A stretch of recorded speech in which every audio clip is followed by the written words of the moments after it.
Yesterday, we saw Jesus prepare breakfast for the disciples by the Sea of Galilee after he told them to catch fish on the right side of the boat. And indeed, they hadn't caught anything all night. And once they followed Jesus' directions, their net was overflowing. So today we're going to witness a conversation between Jesus and Peter that brings healing and restoration and purpose. So let's read from John chapter 21, verses 15 through 19. After breakfast, Jesus asked Simon Peter, "Simon, son of John, do you love me more than these?" "Yes, Lord," Peter replied. "You know I love you." "Then feed my lambs," Jesus told him. Jesus repeated the question, "Simon, son of John, do you love me?" "Yes, Lord," Peter said. "You know I love you." "Then take care of my sheep," Jesus said. A third time he asked him, "Simon, son of John, do you love me?" Peter was hurt. He was hurt that Jesus asked the question a third time. He said, "Lord, you know everything. You know that I love you." Jesus said, "Then feed my sheep. I tell you the truth, when you were young, you were able to do as you liked. You dressed yourself and went wherever you wanted to go. But when you are old, you will stretch out your hands, and others will dress you and take you where you don't want to go." Jesus said this to let him know by what kind of death he would glorify God. Then Jesus told him, "Follow me." This conversation between Jesus and Peter must have been one of the most emotionally charged moments in Peter's life. The last time he had been face to face with Jesus before the crucifixion was after he had denied knowing Jesus 3 times.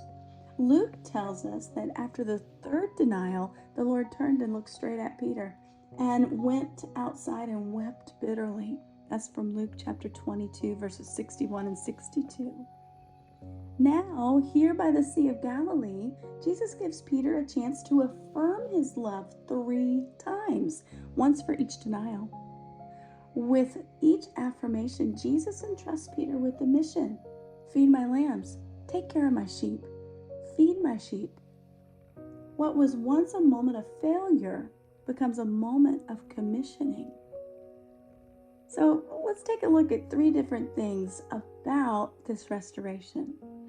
First, Jesus addresses Peter. He begins with Simon, son of John. He uses Peter's birth name rather than the name Peter, which means rock. Perhaps this is a gentle reminder that Peter had not lived up to his new identity when he denied Jesus. Yet by the end of the conversation, Peter is restored to his calling to be a rock for the early church. Second thing, look at the subtle difference in the words for love in this conversation in the original Greek text. When Jesus first asks, "Do you love me?" he uses the word agape, which is referring to the highest form of selfless love. Peter responds with phileo, which means brotherly affection or friendship love. The third time, Jesus meets Peter where he is, using phileo in his question. Jesus doesn't demand that Peter claim a higher love than he's capable of in that moment. He accepts Peter's honest love and works with it. And third thing, look at how Jesus connects love with service. With each profession of love, Jesus gives Peter a shepherding task. Love for Jesus translates into care for Jesus' people. This establishes a pattern for all Christian leadership. It flows from love for Christ, and it expresses itself in nurturing care for others. So what can this teach us today? Well, it assures us that failure is not final. Peter's denial could have been the end of his story, but Jesus made it the backdrop for a new beginning. Whatever failures mark our past, Jesus offers the opportunity for restoration and renewed purpose.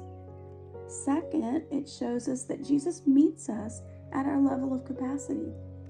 Just as he accepted Peter's phileo love rather than demanding agape, Jesus accepts what we are genuinely able to give him today. Not yesterday, not tomorrow, but today. while leading us toward deeper love tomorrow. He doesn't require perfection before using us in his service. And the third thing, it reminds us that love for Jesus, it must express itself in care for others. We can't claim to love Jesus while ignoring the needs of his people. Our devotion to Christ and our service to others are inseparably linked.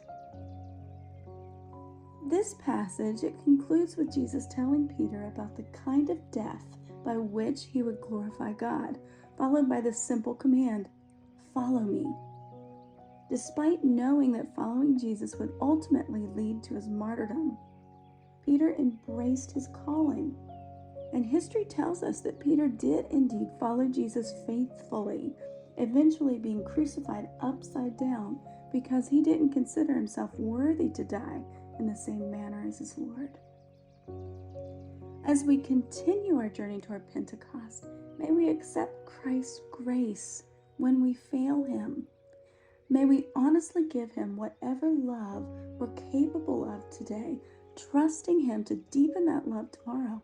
And may we express our love for him through caring for his people.